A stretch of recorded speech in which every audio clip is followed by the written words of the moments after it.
Bonjour et bienvenue. Dans cette leçon, vous allez découvrir ce qu'est un sujet. في هذا الدرس ستتعرفون على جزء مهم من الجملة. C'est le sujet. On va commencer par une définition. Qu'est-ce qu'un sujet? Donc le sujet est un constituant essentiel de la phrase. هو مكون رئيسي للجملة. Pour le trouver, on pose la question qu'est-ce qui ou qui est-ce qui.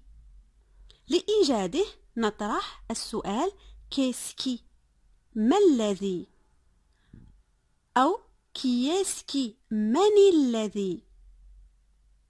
Il désigne généralement l'être ou la chose qui fait l'action.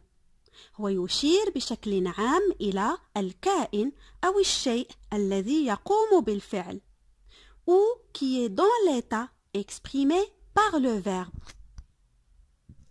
أو الشيء الذي هو في الحالة التي يعبر عنها الفعل.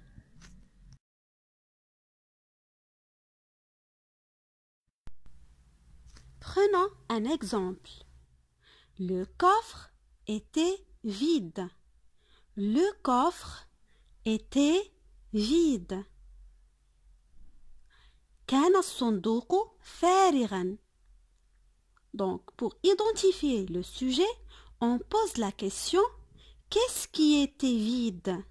Qu'est-ce qui était vide? ما الذي كان فارغا? C'est le coffre. Donc, le coffre, c'est le sujet. Prenons un deuxième exemple. Regardez bien cette phrase. Venez, attendons ici. Venez, attendons ici. Donc, venez, c'est le verbe venir, conjugué à l'impératif. Attendons, c'est le verbe attendre, conjugué à l'impératif. Dans cette phrase, il n'y a pas de sujet. Il n'y a pas de sujet exprimé, plutôt. Donc, seuls les verbes à l'impératif n'ont pas de sujet exprimé.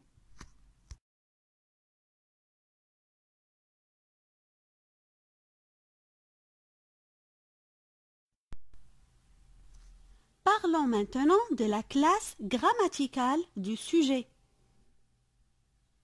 Regardez la première phrase. Amina est en retard. Amina est en retard. Amina متأخرة. Pour identifier le sujet, on pose la question qui est-ce qui est en retard? من الذي متأخر? C'est Amina. Amina, c'est le sujet. C'est un nom propre. Donc, Amina, c'est un nom propre. La deuxième phrase. La fille est en retard. La fille est en retard. Donc, qui est-ce qui est en retard? La fille. La fille, c'est un groupe nominal qui se compose d'un déterminant, la, et un nom commun, fille. La fille, c'est un groupe nominal et c'est le sujet.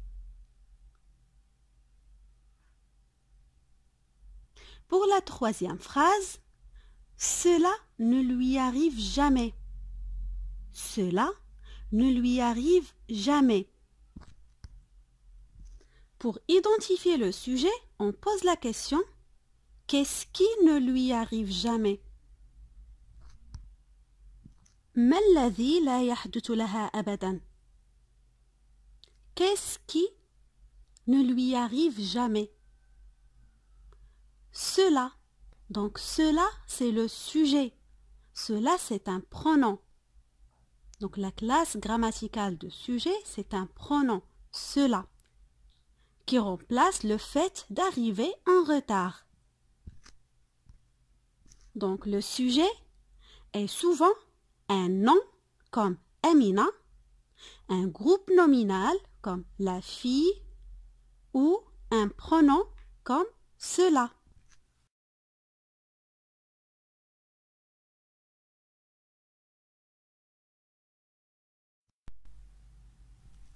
Regardez bien cette phrase. Écouter de la musique est son passe-temps favori. Écouter de la musique est son passe-temps favori. الاستماع إلى الموسيقى هو هوايته المفضلة. Donc pour identifier le sujet, on pose la question: qu'est-ce qui est son passe-temps favori? C'est écouter de la musique. Donc écouter de la musique, c'est le sujet. Et c'est un groupe infinitif. Il commence par le verbe écouter à l'infinitif.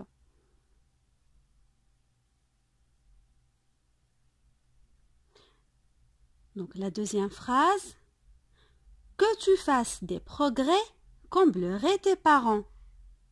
Que tu fasses des progrès comblerait tes parents. معناها أن تحقق تقدم سيرضي والديك. Donc on pose la question: qu'est-ce qui comblerait tes parents? ما الذي سيرضي والديك? Qu'est-ce qui comblerait tes parents? C'est que tu fasses des progrès. Donc que tu fasses des progrès. Cette phrase, c'est le sujet.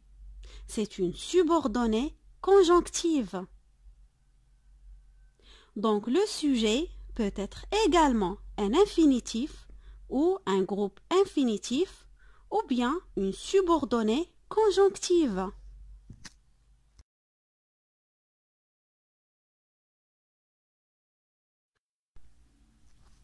Maintenant, on va voir l'emplacement de sujet.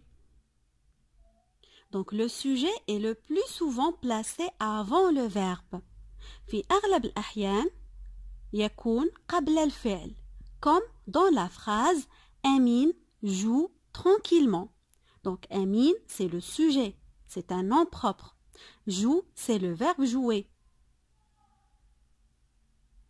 Donc Amine est placé avant le verbe. يتموضع قبل الفعل. Mais il arrive qu'il soit inversé, c'est-à-dire placé après le verbe. لكن يمكن أن نجده بعد الفعل خصوصا في الجمل الاستفهامية dans les phrases interrogatives. Peux-tu me prêter ton livre? Peux-tu me prêter ton livre? هل يمكنك أن تقرضني كتابك؟ Donc peut, c'est le verbe pouvoir. Tu, c'est le sujet. Et on voit ici l'inversion de sujet dans une phrase interrogative. Donc j'espère que j'étais claire au niveau de mes explications et je vous dis à bientôt.